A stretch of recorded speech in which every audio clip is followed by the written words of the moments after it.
Did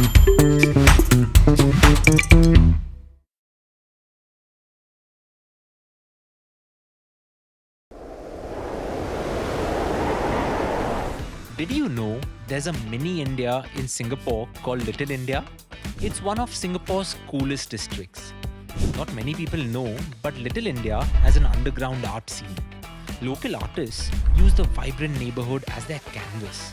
And you'll find hidden murals and street art tucked away in narrow alleyways and lesser known corners. So let's check them out.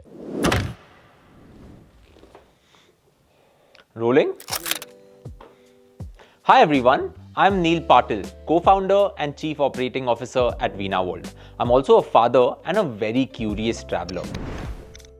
I'm on a mission to explore Singapore. Why Singapore? Well, it's because Singapore was the first country that I ticked off my travel bucket list, and after 35 odd trips to Singapore, I still feel I haven't seen Singapore fully. But if I'm to explore Singapore, I really need a local expert. Enter RJ. Hi, I'm RJ, Area Director of the Singapore Tourism Board and your go-to guy for everything that's local and legendary. I've been in India for 2 years now, and when Neil came to me and said, I want to know more about Singapore, I thought I might just know the guy for you. So here we are, uncovering hidden gems and tracing everything that makes Singapore so special to the both of us.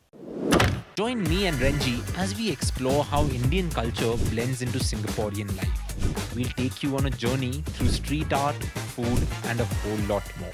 So Renjie, what did you have for breakfast this morning? So I'm still digesting my dosa.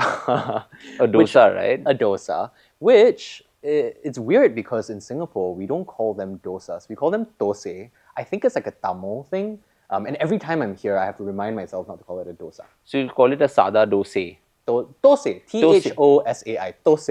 Oh, really? Very specifically. T-H-O-S-A-I. Yeah. And will menus also have it written as Oh, dosa? yeah. The first time I encountered the spelling D-O-S-A was here, like in Mumbai, when I moved here. And was it like a revelation or something like that? I was confused. I wasn't a revelation. I was just confused.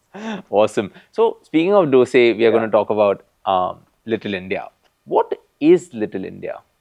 So Little India historically was created as an enclave for ethnic Indians. And this goes back to the colonial era, right? Of course, today, every part of Singapore is occupied by all the different, ethnicities and races that, live in Singapore. But it still very much retains that kind of charm and that kind of culture and heritage. And speaking of memories of Little India, my first memories of Little India was going there with my family for Indian food, because my dad loves Indian food.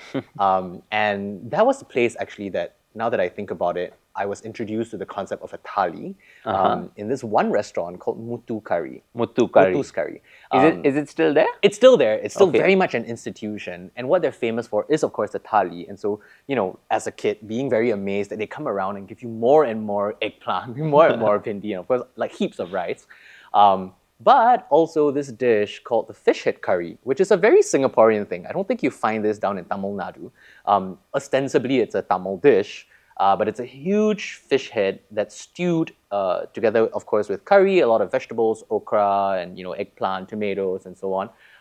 But yeah, that's my first memory of Little India. How has it changed since probably when I visited in the 1990s to today? When you were 3?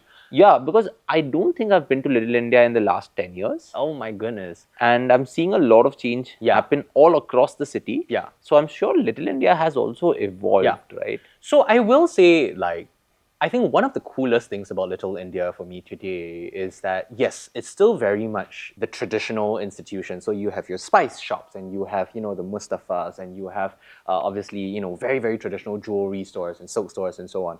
But what's really cool is that you now also have that third, fourth generation of people who grew up in Little India, the Indian community in Singapore, bringing forward their heritage in really cool and really hip and contemporary ways. And in my mind, a great example of this is this place called The Great Madras. I don't know if you've been there. Nope. It's a boutique hotel, right? And it's right in the heart of Little India, in this beautiful sort of mid-century modern building. And what's cool about it is that apart from its Indian heritage being right in the middle of the heart of Little India, it looks exactly like a Wes Anderson film set. So I wow. love bringing people there just because it's so visually stunning. But it's things like this where, you know, a lot of the businesses and a lot of the, you know, the creative minds that have made Little India what it was historically are now changing. And today you have a mix of very cool boutique hotels.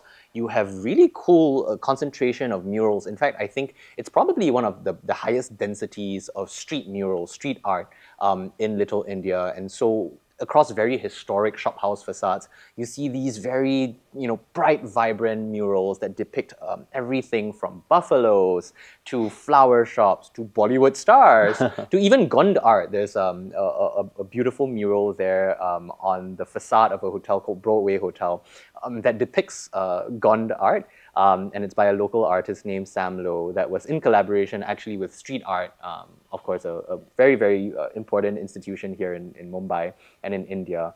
But yeah, I don't know. I think it's that really, really magical sort of mix when the very traditional and the modern comes together. And I think that's Singapore in general, but you see that very, very distinctly in Little India as well.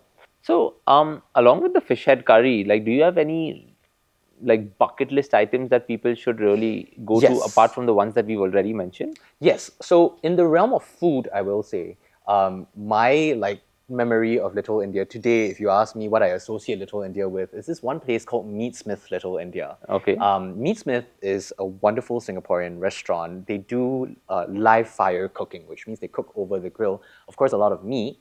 And they've opened a location in Little India called Meatsmith Little India. So it has that same concept and philosophy of live fire cooking, but draws on a lot of that flavors of Tamil cuisine. And so what you end up having is, for example, roast potatoes roasted over the coals, but with like a pori spice. Oh, nice. Right? You have a biryani that has crab meat and that has tobiko, the flying fish roll, mixed into it. Great drinks, great desserts. So that's always an institution for me that I love bringing my friends to because it again exemplifies that kind of modern cool. And right next door to Meatsmith Little India is actually the Indian Heritage Center. And the Indian Heritage Center is where you get to understand and unpack in a beautiful, very, very new and contemporary building the history of the Indians who came to Singapore historically. And a lot of people associate, and even I describe Singapore Indians as very South Indian.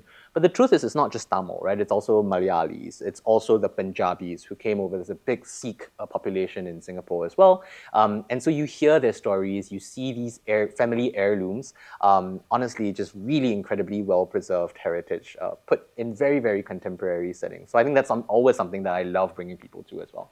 Awesome. So, over the course of this episode, you've busted a myth that Little India is not only about regular Indian food. Yeah. You've told us that dosa is not dosa in Singapore, but it's thosai. Yes. It's not only that Little India is about Mustafa and a whole lot more. So, I'm glad that we are doing this series. And every episode of the series, I want to give our listeners and viewers a taste of what is coming next. Yeah. So, next on my list is Orchard Road. I want to end every episode by asking you to describe this topic, that is Orchard Road, with 3 words. So what would those 3 words be that come to your mind when we think of Orchard Road? So right off the bat, I'd say historical. Okay. Also botanical, as its name suggests, and we can delve into that. And then the last one is probably multi-level, because that's something people don't think about. So historical, botanical, and multi-level. Yes. When I spoke of Orchard Road or mentioned Orchard Road, I was expecting one of the words to be shopping in there. Well, that's kind of like, taken for granted, But that's what everyone associates Orchard Road with. But let's dive into that in our next episode. But until then, we can just savor Little India. Oh, for sure.